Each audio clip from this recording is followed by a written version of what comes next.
L'Institut universitaire du poumon, son but, c'est de fédérer l'ensemble des compétences pneumologiques qui sont réalisées sur le CHU. Ça permet de faciliter le parcours du patient de la prise en charge diagnostique à la prise en charge thérapeutique en lui faisant bénéficier des meilleures innovations thérapeutiques. Ça permet de développer la recherche et également la formation. Le cancer du poumon est une maladie fréquente et malheureusement très grave. C'est le cancer le plus meurtrier en France et dans le monde.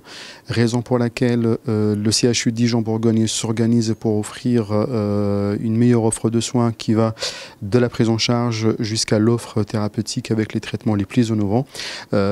C'est une prise en charge globale, à la fois médicale, sociale et psychologique. Au sein de l'Institut du poumon, on propose aux patients insuffisants respiratoires une prise en charge globale. Donc les patients sont hospitalisés en cas d'exacerbation, c'est-à-dire un épisode aigu. C'est souvent dans le contexte d'une infection respiratoire.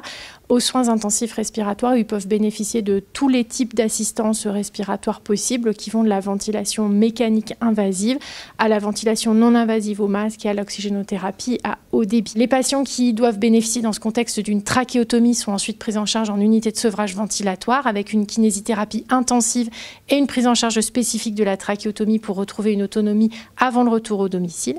Et lorsque les patients ont toujours besoin d'une assistance respiratoire qui vont la conserver au domicile, ce qui est le cas de 60 000 patients en France, ils seront ensuite suivis régulièrement en unité d'appareillage où un médecin vérifie l'efficacité de la VNI et où l'infirmière se préoccupe de la tolérance, notamment la présence de fuite et l'éducation thérapeutique qui leur permet d'intégrer ce traitement dans leur quotidien. Il y a également au sein de l'Institut des compétences reconnues sur le plan national. On est par exemple centre de référence des maladies pulmonaires rares de l'adulte. On est centre de compétences pour l'hypertension pulmonaire. On est centre référent asthme sévère. On est centre également référent des troubles respiratoires du sommeil.